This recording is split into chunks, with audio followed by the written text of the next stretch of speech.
Hello everyone, my name is Vijs van Leeuwen and I'm Chief Innovation Officer at ORCI Academy. At ORCI we try to promote innovation of new minimally invasive surgical technologies next to our training. One way of doing this is facilitating external research groups to come and perform their studies at our site.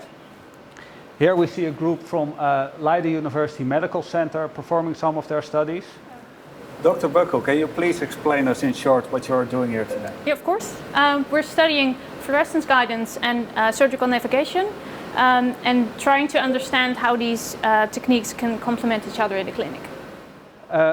I think these researchers address a very important question. This is also a question many of us in the field don't really know. So for that we are organizing the European Congress on Image-Guided Surgery here at ORCI Academy in November this year. During the Congress we'll have lectures, but also have live surgery, and all the participants are allowed to obtain hands-on experience with surgical technologies such as robotic surgery, fluorescence-guided surgery, drop-in gamma probes, etc.